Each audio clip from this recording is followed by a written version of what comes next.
A landlord-tenant fight spirals out of control. Don't miss the shocking details. Marcus Wright had been a property owner in Riverside Heights for over 15 years. At 52, with salt and pepper hair and permanent frown lines, he prided himself on running a tight ship. His 12-unit apartment building on Elm Street was his primary source of income, and he'd grown increasingly frustrated with apartment 4B. Eliza Chen, a 34-year-old graphic designer, had been living in 4B for almost 2 years. She'd always paid her rent on time until 3 months ago when her biggest client suddenly went bankrupt. Now she was behind, stressed, and avoiding Marcus's increasingly aggressive text messages. The morning sunlight filtered through the dusty blinds as Eliza stared at her laptop screen, the emptiness of her bank account matching the hollow feeling in her stomach. 3 unpaid invoices from smaller clients weren't enough to cover both rent and groceries. Her phone buzzed with another message from Marcus, the 5th this week. She slid it face down on the coffee table without reading it. 2 floors below, Marcus sat in his cramped management office reviewing spreadsheets that showed an uncomfortable truth. His profit margins were thinning. Property taxes had increased again, and the aging building required constant maintenance. His accountant had warned him that he needed every unit paying full rent to stay afloat. Running his hand through his thinning hair, he scrolled through his text exchange with Eliza, noting her increasingly vague promises. "I can't be a charity," he muttered to himself, pushing away from the desk. Marcus had heard through another tenant that Eliza was still going out for drinks with friends and had recently purchased new art supplies. The thought made his blood boil. He'd grown up watching his father work 16-hour days to make ends meet. There was no room for excuses in his worldview. Mrs. Abernathy from 2A knocked on his office door with concerns about a leaking faucet, but Marcus barely heard her. His mind was fixed on apartment 4B and the $2,700 in back rent. After promising to send someone as soon as possible, he headed upstairs, determination hardening his features. The tension reached a breaking point on a sweltering Tuesday in July when Marcus pounded on Eliza's door at 7:30 a.m. Through the door, Eliza frantically tidied her apartment, shoving dirty dishes into the sink and kicking a pile of laundry into the bedroom before answering. She'd been awake for hours, sending job applications into the digital void. 3 months, Miss Chen. Marcus began without preamble, his voice carrying down the hallway. 3 months with nothing but excuses.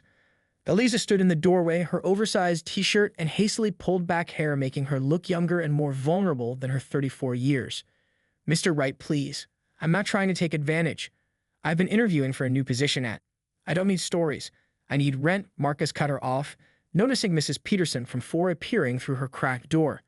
"This isn't a dormitory. It's a business."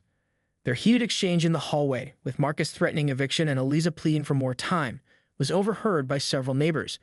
Eliza explained her plan to sell some equipment to make a partial payment, while Marcus dismissed her efforts as insufficient. "You have until the end of the week," Marcus declared loud enough for the entire floor to hear. "Or I'm starting formal eviction proceedings." Eliza's face flushed with a mixture of shame and anger. "That's not legal and you know it. There are processes. Processes that favor people like you who take advantage of the system," Marcus snapped. "I have bills too, you know. Contractors don't accept IOUs." When Marcus stormed off declaring he was done playing nice, neither realized how quickly your dispute would escalate. Eliza closed her door, leaning against it as tears of frustration welled in her eyes. Down in his office, Marcus's hands shook as he poured himself a cup of coffee, spilling some on the rent ledger. Both felt righteously aggrieved, both felt misunderstood, and both were about to make decisions that would transform a common financial dispute into something far more consequential. The following week, Eliza dragged herself up the stairs to her apartment after a promising but exhausting interview with a design agency. Her blouse clung to her back in the oppressive July heat, and all she wanted was to stand in front of her air conditioner for 20 minutes before tackling her portfolio updates. But when she unlocked her door, she was greeted by a wall of stifling air. The central air conditioning wasn't working despite the 95-degree heat wave that had the whole city in its grip. She flipped light switches and checked vents, then tried the thermostat. Nothing. With a sinking feeling, she called the building's maintenance number, only to be directed to Marcus's voicemail. She left a polite but urgent message explaining that the heat was unbearable. 3 hours and 2 more calls later, Eliza sat by her open window with a battery-powered fan, watching the sunset paint the sky in mockingly cheerful colors. Her phone showed no return calls. The apartment had become an oven, registering 88 degrees on her indoor thermometer. Meanwhile, across town, Marcus sat at his sister Angela's dining table, picking at a plate of lasagna. His phone showed Eliza's missed calls, which he deliberately ignored. "It's just business," he explained to Angela, who raised a skeptical eyebrow. "I'm prioritizing repairs for paying tenants." "Is that legal?" Angela asked, refilling his water glass. Marcus shifted uncomfortably. Technically, no, but she's taking advantage of tenant protection laws to live rent-free. The system is rigged against small landlords like me. Angela frowned. How much does she owe now? 3 months. Almost $3,000, Marcus said, not meeting his sister's eyes. I got Rodriguez waiting for a new dishwasher installation and the Thompsons need their balcony railing fixed. Paying customers come first. That evening, sweaty and frustrated, Eliza opened her laptop and posted to the Riverside Heights Community Forum. Day 3 of no air conditioning at Elm Street Apartments during 95-degree heat wave. Multiple calls to management unanswered. Any other tenants experiencing neglect from Marcus Wright's properties? Wondering if this is targeted or standard practice. The post accumulated responses quickly. Mrs. Peterson from 4A commented about her broken garbage disposal that had been on the list for 6 weeks. A former tenant shared how she had to threaten legal action to get her security deposit back. Someone from Marcus' other building complained about persistent plumbing issues. By midnight, the thread had 23 comments most critical of Marcus and management. Eliza felt a mixture of validation and unease as she scrolled through them in her sweltering apartment. The next morning, Marcus's phone buzzed with a text from Angela. You need to see this. The attached screenshots of the neighborhood forum thread made his face flush with anger. He scrolled through comment after comment, his reputation being dismantled publicly by people he'd thought were satisfied tenants. This is defamation, he muttered, though a small voice in his head whispered that much of it was true. He'd been cutting corners, delaying non-emergency repairs, and prioritizing cosmetic updates to vacant units over existing tenant concerns. That afternoon, Marcus marched into his office supply store and printed a formal-looking notice with official letterhead. Driving to the Elm Street property, he bypassed the broken air conditioning unit he could have easily reset and went straight to 4B. He slid the paper under Eliza's door while she was out at another interview. The notice stated she had 30 days to vacate the premises, citing violation of lease terms without specifics. The language was deliberately intimidating with references to legal consequences and financial penalties that Marcus knew wouldn't hold up in court. When Eliza found the notice that evening, her hands trembled, not with fear, but with a cold fury. She photographed the document and sent it to a tenant rights organization she researched earlier that week. Their response came within hours. The eviction notice had no legal standing and appeared to constitute retaliatory action, which was expressly prohibited by state law. As Eliza placed a box fan in her window and readied herself for another sleepless night in the heat, she made a decision. She would not be intimidated into silence. The battle lines were drawn, and she was prepared to fight. What started as a financial dispute quickly morphed into something more personal. On a Monday morning, exactly 1 week after the air conditioning incident, Eliza's phone pinged with a text message from Marcus. Mandatory inspection tomorrow, 10 a.m., required by insurance. The 24-hour notice was the minimum required by law, and they both knew it. When Marcus arrived the next day, clipboard in hand and digital camera hanging from his wrist, his expression was all business. Eliza stood silently by the door as he moved through her apartment with exaggerated thoroughness, running his finger along baseboards and peering into closets. This wall has unauthorized damage, he announced, photographing a small scuff where Eliza's desk chair had bumped the paint. And this carpet stain wasn't documented in your move-in report. He took multiple angles of a barely visible coffee splash near the kitchen threshold. That's normal wear and tear, Eliza countered, her voice level despite her racing pulse. The lease specifically distinguishes between. I'll be the judge of what constitutes normal. Marcus cut her off, making another note. And these curtain rods were installed without permission. That's a violation of Section 8.2. Eliza bit her tongue. The curtain rods had been there where she moved in. She had photos to prove it, but engaging seemed pointless. Marcus was building a paper trail and they both knew it. After he left, Eliza sat at her kitchen table, hands shaking slightly as she typed up detailed notes about the inspection. Something in his demeanor had unsettled her more than she wanted to admit. This wasn't about money anymore. It had become personal. That afternoon, she drove to an electronics store and purchased a battery-operated doorbell camera, carefully mounting it with removable adhesive strips to avoid drilling holes. She also bought a small notebook that she labeled Landlord Interactions in neat block letters. Inside, she documented dates, times, and detailed descriptions of every exchange with Marcus. Two could play at this game. The following week brought another inspection with another 24-hour notice.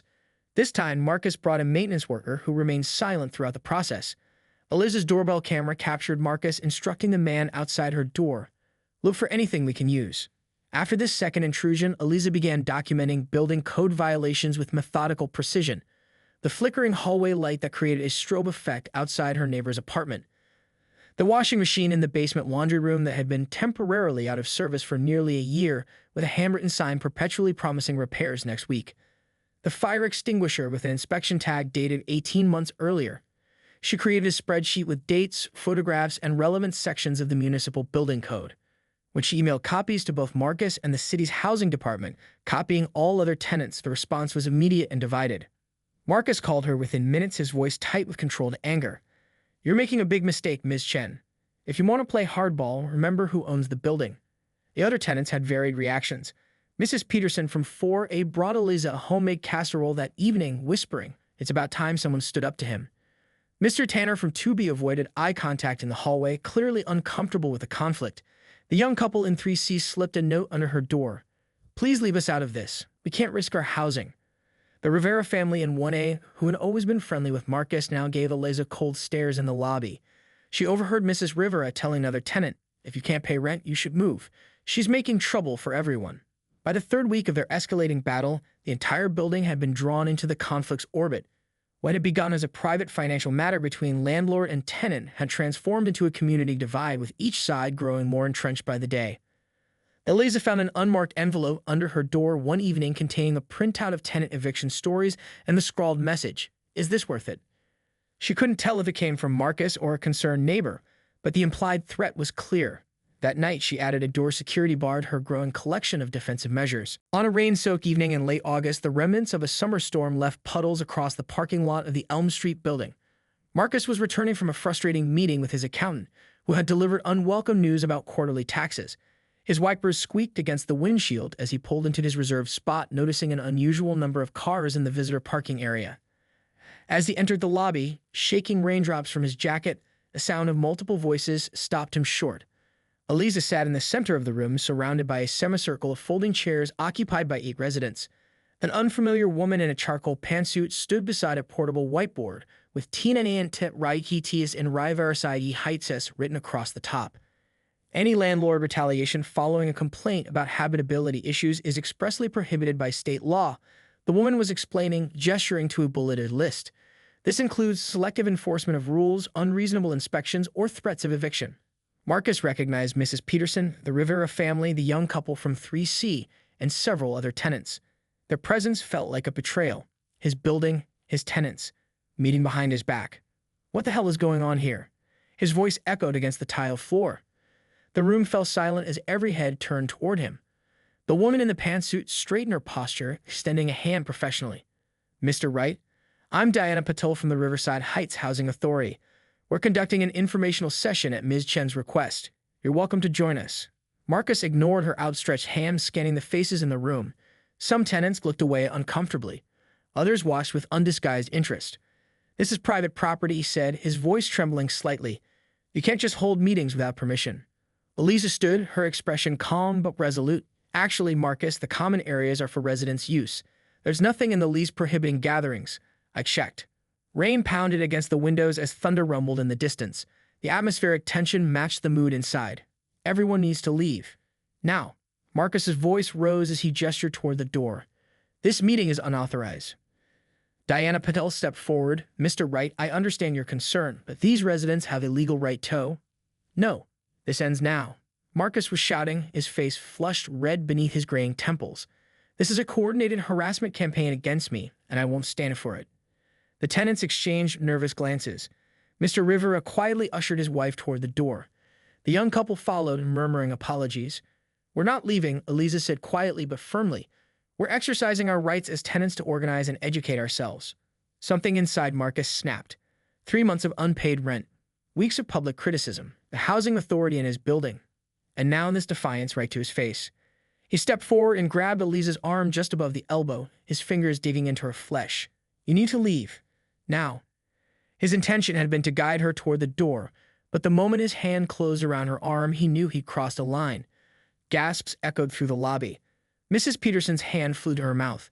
Diana Patel froze, her expression a mixture of shock and professional assessment. "Let go of me." Eliza's voice was steady, her eyes locked on his. She didn't struggle or pull away. She didn't need to. The weight of what he'd done hung in the air between them. Marcus became aware of a red light blinking in his peripheral vision. The tenant from 2A, a college student whose name he couldn't remember, held his phone up, clearly recording. The reality of the situation crashed over Marcus like ice water. He released Eliza's arm instantly, taking a step back, his hand trembling as he raised it to his forehead. I didn't mean to," he stammered, looking around at the circle of shocked faces. Diana Patel stepped between them, her voice professionally detached. "Ms. Chen, would you like me to call the police?" The question hung in the air as Eliza rubbed her arm, a red mark forming where Marcus's fingers had been.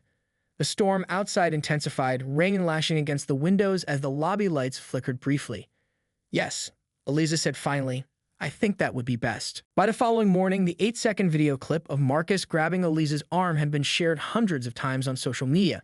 Local news station KRHB featured it at the end of their morning broadcast, with the anchor's voice adding gravitas. Disturbing footage has emerged of a confrontation between a Riverside Heights landlord and his tenant. We've reached out to both parties for comment. Marcus woke to 17 missed calls and 32 text messages. His phone buzzed relentlessly as he scanned through them. 3 from his attorney, 5 from fellow property owners in the local landlord association, several from concerned family members, and 1 from a reporter at the Riverside Heights Gazette requesting comment for their afternoon edition. The police had left a voicemail requesting he come in for questioning regarding an alleged assault. His attorney advised him to comply but say nothing without legal representation present. The 3-hour interview left Marcus exhausted and humiliated, sitting in a small room while 2 officers reviewed the video footage frame by frame, asking him to explain his actions repeatedly. "No charges are being filed at this time," they finally told him. "Ms. Shen has indicated she doesn't wish to pursue this criminally, but the report will remain on file." The relief Marcus felt was short-lived. When he returned to his car, a notification from the city's housing authority appeared in his email. Notice of investigation. Building Code Compliance, Elm Street Properties. The email detailed a comprehensive inspection schedule for the following week, prompted by multiple tenant complaints and evidence of potential tenant harassment. For Eliza, the aftermath brought unexpected waves of support. Christine Mendoza, an attorney from Riverside Community Legal Aid, contacted her the morning after the incident. "We've seen the video," Christine explained during their initial consultation in a sunlit conference room downtown. "What you've experienced constitutes tenant harassment under state law. We'd like to represent you pro bono in housing court." Eliza's voice trembled slightly as she replied, "I just wanted to pay my rent and live in peace. This wasn't supposed to become all this." She gestured vaguely toward the window, where a small group of tenant rights activists had gathered with signs reading "Housing is a right" and "Stand with Eliza." That evening, she returned to her apartment to find a handwritten note from Mrs. Peterson. "We've started something to help. Check your email." The message directed her to a crowdfunding page titled "Support Eliza Chen, Standing Up for Tenant Rights." 3 neighbors had created the campaign, sharing her story with her permission and asking for contributions toward her back rent. Within 48 hours, it had raised $3,980 from 112 donors, many leaving messages of support. "Your courage is inspiring. This happened to me last year. Thank you for fighting back. No one should fear their landlord. Stay strong." The unexpected solidarity extended beyond her building. 2 former design school classmates reached out after seeing the news, offering freelance projects. Her portfolio website traffic increased tenfold, with 3 serious inquiries about ongoing contract work. The graphic design community's Slack channel organized a virtual job fair specifically to help her find stable income. Meanwhile, Marcus faced a starkly different reality. The property management software on his laptop pinged with 2 unexpected notices. The young couple in 3C and a retired teacher in 1C had both terminated their leases effective immediately, citing safety concerns and hostile living environment. Their security deposits would barely cover the cost of preparing the units for new tenants. His sister Angela, who had always been his strongest defender since childhood, arrived unannounced at his house that evening with takeout containers and a determined expression. "You need to talk to someone, Marcus," she said bluntly, setting down containers of pasta on his kitchen counter. "What happened yesterday wasn't just a mistake. You crossed a line." "I know that," he snapped, avoiding her gaze. "Everyone in the damn city knows that by now." "I'm not talking about the PR disaster," Angela replied calmly. "I'm talking about what's happening to you. This isn't the brother I know." She slid a business card across the counter. "He's a stress management counselor. Specializes in small business owners. I already paid for 3 sessions." By early September, the conflict had taken a visible toll on both Marcus and Eliza. For Marcus, the physical symptoms appeared first. At his regular checkup, Dr. Patel frowned at the blood pressure reading. 190/110, she said, removing the cuff. "Marcus, this is dangerously high. How long have you been feeling the headaches you mentioned? A few weeks, he admitted, not meeting her eyes. Maybe a month. The doctor's prescription was clear: medication, stress reduction, and regular monitoring. Whatever's causing this level of stress could literally kill you, she warned, writing out the prescription. I'm serious, Marcus. Your heart can't take this kind of pressure. That night, lying awake at 2:17 a.m., Marcus stared at his bedroom ceiling. The Housing Authority's investigation had uncovered 7 code violations requiring immediate attention: outdated wiring in the basement, insufficient smoke detectors, a fire escape that needed structural reinforcement, and more. The contractor's estimate sat on his nightstand: $23,450. Money he didn't have. His phone buzzed with another angry text from the tenant in 2B, complaining that the replacement refrigerator he promised hadn't arrived. Marcus hadn't even called the appliance store yet. He couldn't focus on anything. The once meticulous property manager now struggled to complete basic tasks, forgetting appointments and missing emails. When he did manage to sleep, Marcus dreamed of his father's disappointed face.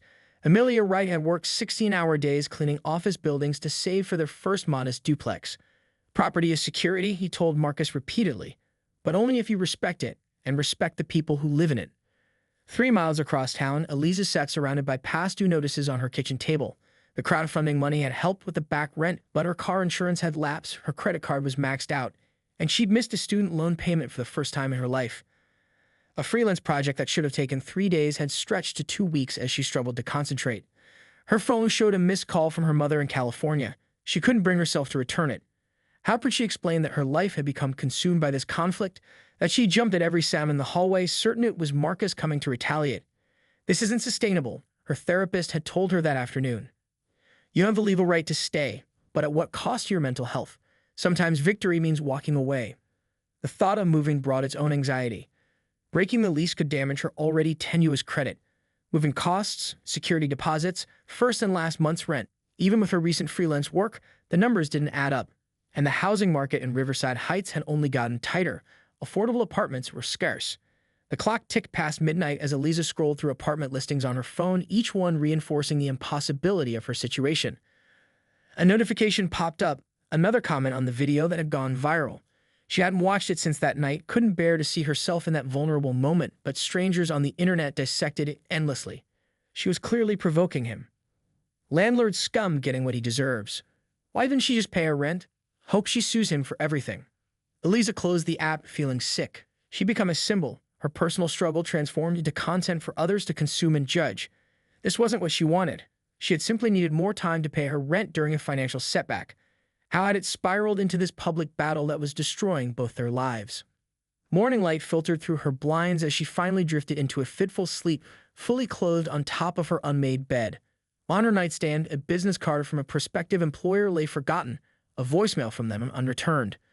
Across town, Marcus stood in his shower, letting hot water cascade over him, trying to wash away the anxiety that clung to him like a second skin. The water couldn't rinse away the reality he faced. His business was in jeopardy, his health was failing, and his reputation, built over 15 years, lay in ruins. All because of one moment of lost control. The turning point came from an unexpected source. On a crisp autumn morning in late September, Marcus's phone rang with his sister's number. I've been thinking, Angela said without preamble. This situation with your tenant, it's destroying you, Marcus. I'm handling it, he replied automatically, glancing at the untouched stack of maintenance requests on his desk. No, you're not. Angela's voice was firm but compassionate. Look, you know what I do for a living. Let me help. As a professional family mediator with 15 years of experience, Angela specialized in seemingly impossible conflicts. Her proposal was simple but daunting. A facilitated conversation between Marcus and Eliza with Angela as a neutral third party. She'll never agree, Marcus said immediately. Let me worry about that, Angela replied. To everyone's surprise, Eliza agreed to the meeting after a week of consideration. Her attorney advised against it, warning that anything she said could be used against her in housing court. But the prospect of a resolution, any resolution, that might free her from the ongoing stress was too tempting to dismiss. They met on neutral territory, the sunlit community room at Angela's church, with its circular table and comfortable chairs. The space smelled of coffee and the cinnamon rolls Angela had brought, though neither Marcus nor Eliza touched them. This isn't about who's right, Angela began, her professional demeanor a stark contrast to her usual sisterly interactions with Marcus. This is about finding a path forward that allows both of you to move on with your lives. Nothing said here affects any legal proceedings, and either of you can walk away at any time. The first hour was stilted and defensive. Marcus spoke in clipped sentences about lease obligations and property rights. Eliza responded with cold references to tenant protection laws and habitability requirements. Angela let them circle each other verbally, occasionally redirecting when emotions threatened to derail the process. "What I hear," she said during a tense silence, "is that you both feel disrespected and unheard. Marcus, can you tell Eliza directly what you needed from her that you didn't get?" The question cracked something open. "I needed communication," he said finally, meeting Eliza's eyes for the first time. "Not excuses or silence. If you'd just been honest about your situation from the beginning instead of avoiding my calls." "I was embarrassed," Eliza admitted after a long pause. "And then afraid. I've never been behind on bills before. I didn't know how to handle it." Slowly, haltingly, real communication emerged. Marcus described the financial pressures he never shared with tenants, the rising property taxes, his underwater mortgage from the 2008 crisis he was still paying off, and his elderly mother's medical bills that consumed much of his income. "Most months, I'm barely breaking even," he confessed. "When you stopped paying, I couldn't cover everything. I had to choose which repairs to prioritize." Eliza nodded, then hesitantly described her own efforts. The job interviews, the portfolio she'd rebuilt after losing her biggest client, the small freelance jobs she'd taken to piece together income. She pulled out her phone and showed him the spreadsheet where she tracked expected incoming payments. "I have a plan," she said. "I always had a plan. I just needed time." By the third hour, exhausted but clear-headed, they tentatively discussed options. Angela guided them toward concrete solutions rather than rehashing past grievances. With her diplomatic prompting, a framework emerged from the emotional debris. The agreement they reached was imperfect but workable. Eliza would pay a reduced amount of back rent over 6 months, plus current rent going forward. Marcus would address all maintenance issues according to a prioritized schedule, beginning with the air conditioning system and withdraw the invalid eviction notice. Both would participate in a building-wide meeting to reset community expectations and establish clearer communication channels for maintenance requests. "I can live with this," Marcus said finally, his voice hoarse from the hours of intense conversation. Eliza nodded. "I can too." 3 months later, as winter approached, the situation had stabilized. Eliza had secured 2 new regular clients and had made every payment on schedule. Her portfolio was growing again, and she'd begun mentoring a design student from the local community college. Marcus, following his doctor's advice and Angela's persistent encouragement, had hired a property management company to handle day-to-day operations. The professional distance it created between himself and his tenants reduced his stress significantly. His blood pressure had stabilized and he was sleeping through the night again. The building now had clear, fair policies posted in the lobby, along with a transparent maintenance request system.